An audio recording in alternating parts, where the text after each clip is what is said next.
वो है आपका सीक्वेंस। एक्चुअली सीक्वेंस है क्या? Sequence is just a list of the elements usually written in रोज।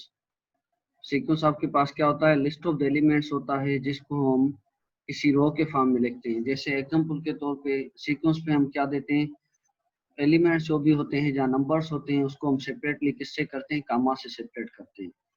जैसे मैंने यहाँ पे एग्जांपल में लिखा है 1,2, 1 2, 1,2, 2,3, 3,4 और 5। इसी तरह से 4,8, 12, जितने भी आप नंबर्स देख रहे हैं ये आपके पास किस फॉर्म में लिखे हुए हैं? In term of the sequence के फॉर्म में। और जो 3 डॉट्स आप देख रहे हैं, the symbol 3 dots is called Ellipsis. ये किसको रिप्रेजेंट करती है? एलिप्सिस को। And reads and so fourth. इसको हम कैसे रीड कर सकते हैं? And so fourth. इसको हम ऐसे भी कर सकते हैं, एंड सो फोर्थ भी कह सकते हैं, या एलिप्सिस भी कह सकते हैं, जिसका मतलब क्या होता है? कंटिन्यूसली। अब फॉर्मल डेफिनेशन आपकी क्या है? फॉर्मल डेफिनेशन वो डेफिनेशन होती है जो आप एग्जामिनेशन में लिखते हैं या वाइवा में वगैरह में बताते हैं, वो आपके पास फॉर्मल डेफिनेशन होती है। इनफॉर्मल डेफिनेशन वो होती है जो आप किसी डेफिनेशन को पढ़ के उसको अपने अदर वर्ड्स में, अपने खुद के वर्ड्स में लिखे हैं, उसको हम इनफॉर्मल डेफिनेशन कहते हैं। तो आते हैं फॉर्मल डेफिनेशन पे। A sequence is a function whose domain is the set of the integers greater than or equal to the particular integer n। Actually आपके पास सीक्वेंस क्या होती है? वो एक फंक्शन होता है जिसका जो डोमेन होता है वो क्या होता है? सेट ऑफ द इंटीजर्स होता है जो ग्रेटर देन और equal to the particular integer and not. यहाँ यूजली ऐसे समझ लें, जो आपके पास सीक्वेंस क्या होती है? आपके पास फंक्शन होता है जिसका जो डोमेन होता है वो set of the natural number होता है। तो usually this set is the set of the natural number. Sequence का जो डोमेन होता है वो set of the natural number होता है, और जो रेंज होती है वो आपके पास क्या होती है? रियल नंबर भी हो सकती है, कॉम्प्लेक्स नंबर भी हो सकती है। जो पोजीशन होती है एलिमेंट्स की उसको हम क्या बोलते हैं? डोमेन बोलते हैं। और जो टर्म्स होते हैं, जैसे आपके पास क्या है? 4, 8, 12, 16, 20, ये आपके पास क्या है? टर्म्स है, ये आपके पास सीक्वेंस है। 4 की पोजीशन क्या है? 1 है, 8 की पोजीशन 2 है, 12 की पोजीशन 3 है, ठीक है। तो फोर्थ नंबर पे कौन सा आ रहा है? 16 आ रहा है। तो 1 2 3 ये आपकी किसको रिप्रेजेंट करती है? डोमेन को रिप्रेजेंट करती है। तो सीक्वेंस क्या होती है? Sequence is a special kind of the function whose domain is the set of the natural number and the range may be the subset of the real or complex number। Notation किससे represent करते हैं? We use the notation an to denote the image of the integer n and call it terms of the sequence। ठीक है, तो इसको हम कैसे, इसके जो नोटेशंस होती है सीक्वेंस के लिए हम कौन सी यूज करते हैं? ए नॉट ए एन से रिप्रेजेंट कर सकते हैं। और जो इसके टर्म्स होते हैं उसको हम कैसे रिप्रेजेंट करते हैं? A1, A2, A3, A4। जो मैंने प्रीवियसली सीक्वेंस आपको बताई थी वहां पे क्या था? 2 था, उसके बाद 4 था। तो 2 जो रिप्रेजेंट कर रहा है वो A1 को रिप्रेजेंट कर रहा है, और जो A2 रिप्रेजेंट कर रहा है 4 को रिप्रेजेंट कर रहा है, और A3 जो आपके पास होगा वो 6 को रिप्रेजेंट करेगा। अब यहाँ पे क्या है? Represent the terms of the sequence define on the set of the natural number n। Note that a sequence is described bye listing the terms of the sequence in order of the increase the subscript. जो sequence के जो term, अब subscript का कहने का मतलब क्या है? आपके पास जो 1 है, 2 है, ये 3 है, ये आपको किसको रिप्रेजेंट करता है? सबस्क्रिप्ट को। और जो टर्म्स ऑफ के जो आप सीक्वेंस होते हैं उसको आप कैसे लिख सकते हैं? In term of the increase the subscript. जो आपके पास जो टर्म्स होंगे सीक्वेंस के, उसमें जो सबस्क्रिप्ट के होंगे नंबर्स वो इंक्रीज होते जाएंगे। जैसे 1 है, 2 है, 3 है। सिंपल कहने का मतलब क्या है? सीक्वेंस आपके पास क्या होती है? कोई भी लिस्ट होती है और ऐसे नंबर्स की जिसको हम किसी ऑर्डर में लिखें। ऑर्डर से मुराद क्या है? उसको हम 1 लिखते हैं, 1 देकर या कामा देकर उसको जो नंबर्स को सेपरेट करें। ठीक है, अगेन मैं थोड़ा रिपीट करूंगा। Sequence is a function, a special kind of the function whose domain is the set of the natural number and range is the subset of the real or complex numbers।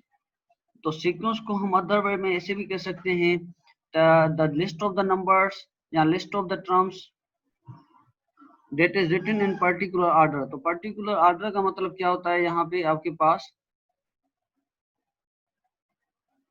तो जैसे हम उसको कामा से separate करें, ये भी आपके पास क्या होता है? पर्टिकुलर ऑर्डर होता है। अब क्या है? Find the terms of a sequence given by an explicit formula.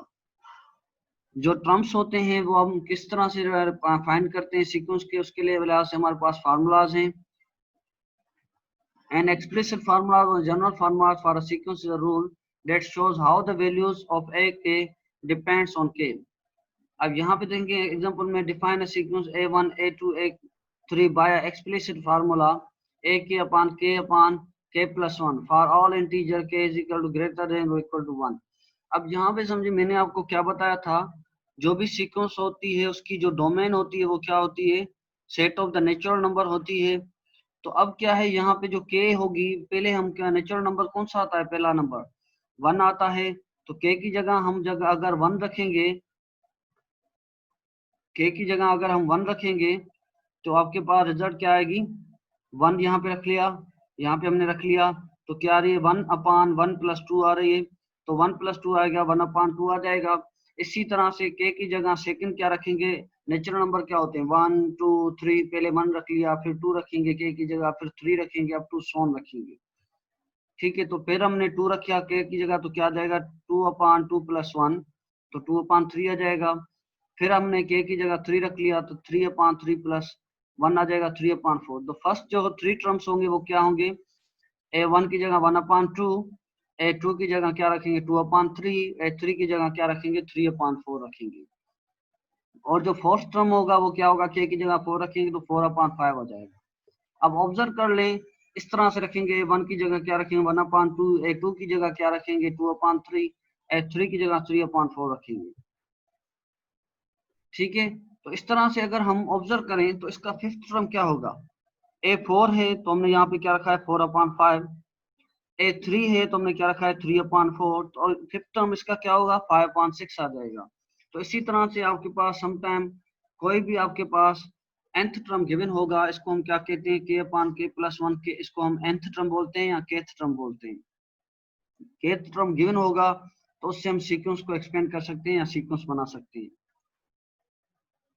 अब अनदर एग्जांपल को देखें, bj है 1 प्लस 2j है आपके पास, अगेन j की वैल्यू आप क्या पुट करेंगे, ठीक है, फिर j की वैल्यू अगर आप 0 रख रहे हैं यहाँ पे तो आपके पास क्या आ जाएगा 1 प्लस 1 अब 2 आ जाएगा। अब पे डिपेंड करता है आप 0 रखें या 1 से स्टार्ट करें, लेकिन मोस्टली आप 1 से स्टार्ट करें। ठीक है, तो इस तरह यहाँ पे हमने अगेन यहाँ पे इसके टर्म्स बता रहे हैं, फर्स्ट टर्म क्या है, सेकंड टर्म कैसे बन रहा है, थर्ड टर्म कैसे बन रहा है, फोर्थ टर्म कैसे बन रहा है। ठीक है, अब यहाँ पे देखिए j की जगह पहले 0 रखेंगे तो 0 के पावर किसी भी नंबर के ऊपर पावर 0 होता है तो वो क्या आता है 2 के 1 के बराबर आता है। तो 1 प्लस 1 2, 2 पावर 1 दैट मीन्स 2, तो क्या आ जाएगा 3, 2 power 2 that is equal to 4 that is equal to 5 आ जाएगा। ठीक है, तो अब आते हैं हम एक्सरसाइज की तरफ। Compute the first 6 terms, compute the first 6 terms of the sequence defined by the formula। अब cn 1 प्लस माइनस 1 अपान n है, आपके पास फर्स्ट 6 टर्म्स आपके पास फाइंड करने हैं। ठीक है, और आपके पास क्या बता रहा है, for all integers n is equal to greater than और इक्वल टू 0। अगर ये कंडीशन गिवन ना हो और कहे कि फर्स्ट 6 टर्म फाइंड करेंगे, देन आप n कहाँ से स्टार्ट करेंगे 1 से। अगर n की कंडीशन आपके पास गिवन है ग्रेटर देन और इक्वल टू 0 के रहा है तो देन आप जो गिवन होगी वहां से स्टार्ट करेंगे। जैसे ऊपर आपके पास यहाँ पे j की कंडीशन ग्रेटर देन और इक्वल टू 0 गिवन है तो हमने यहाँ पे पहले 0 से स्टार्ट किया है। अगर प्रीवियसली जो एग्जांपल कहा था उसमें आपके पास n की वैल्यू गिवन नहीं थी तो n की वैल्यू आप कहाँ से ले रहे थे 1 2 3 से ले रहे थे। इस तरह से सबसे पहले यहाँ पे हम 0 रखेंगे, तो किसी के भी नंबर के पावर में 0 आता है तो वो किसके बराबर हो जाता है 1 के बराबर आता है। तो 0 रख लिया तो 1 आ गया, 1 प्लस 1 2, अगेन हमने यहाँ पे माइनस की जगह पावर 2 है तो यहाँ पे अगेन इसको माइनस 1 इंटू माइनस 1 स्क्वायर का मतलब क्या होता है 1 आता है, तो 1 प्लस 1 अगेन 2 आ गया आपके पास। इस तरह से हमने यहाँ पे C1 रखा है, अब 1 रख लिया, यहाँ पे क्या मिल रहा है 1 प्लस माइनस 1, किसी भी नंबर के पावर मैंने क्या बताया था ऑड नंबर होगा तो -1 आएगा, इवन नंबर होगा तो आपके पास क्या आएगा +1 आएगा। ठीक है, तो अगेन यहाँ पे पावर क्या है ऑड नंबर है तो -1, अगेन 3 है तो ऑड नंबर है -1, तो ये 0 0। अब थोड़ा ऑब्जर्व कर लें इस सीक्वेंस में जो इसके जो 6 टर्म होगा, क्योंकि फर्स्ट टर्म क्या है यहाँ पे C0 फर्स्ट है, C2 सेकंड है, C2 जो है C1 जो है सेकंड टर्म है, C2 जो है थर्ड टर्म में, C3 आपके पास फोर्थ टर्म में, C4 फिफ्थ टर्म में, C5 सिक्स टर्म में। तो इसका सिक्स टर्म क्या होगा? 0 होगा।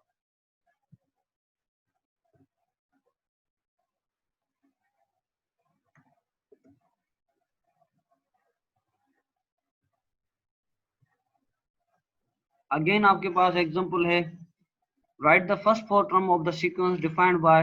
आपके पास ये सीक्वेंस गिवन है, इसका कह रहा है कि फर्स्ट फोर्थ टर्म आप इस सीक्वेंस के फाइंड करें। अब n की वैल्यू यहाँ पे क्या है? n is equal greater than और इक्वल टू 1 कह रहा है। तो n क्या होगा? 1 से स्टार्ट होगा अप टू सोन होगा, 1 होगा, 2 होगा, 3 होगा। आपके पास फोर्थ टर्म फाइंड करना है, मतलब C4 तक फाइंड करना है। तो हमने सबसे पहले n की वैल्यू 1 रखी, तो यहाँ पे क्या मिली? -1/2। C2 की जगह n की वैल्यू C2 पे, यहाँ पे n होगा वहां पे हमने अगेन 2 रखा, तो क्या मिली? 2/3। जहाँ पे n होगा अगेन हमने 3 रखी, तो क्या मिली? -3/4। इसी तरह से जो इसका फोर्थ टर्म होगा 4/5 मिल जाएगा। अब ऐसी सीक्वेंस रिमार्क्स में देखें, ए sequence whose terms alternate in sign is called alternative sequence। जो सीक्वेंस होंगे जिसके टर्म अल्टरनेटिव साइन में होंगे, तो उसको हम क्या बोलेंगे? अल्टरनेटिव सीक्वेंस बोलेंगे। अब यहाँ पे समझे एक्सरसाइज पे, find the explicit formulas for the sequence with the initial terms given. अब यहाँ पे आपके पास क्या है? ये आपके पास sequence in form of the terms में गिवन है। आपके पास क्या है? एक्सप्लिसिट फार्मूला, क्या मतलब? इसका nth टर्म फाइंड करेंगे। तो काफी ऐसे सीक्वेंस होती है, इसका जो nth टर्म आप फाइंड करेंगे वो डायरेक्टली ऑब्जर्व करके फाइंड करेंगे।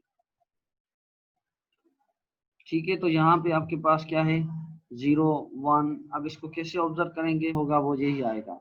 जब आप इसमें जो n की वैल्यू पहले 0 रखेंगे तो आपके पास 0 मिल जाएगी, n के लिए 1 रखेंगे यहाँ पे तो 1 मिल जाएगी। समटाइम आपके पास इस फॉर्म में गिवन होगा, आपको इस फॉर्म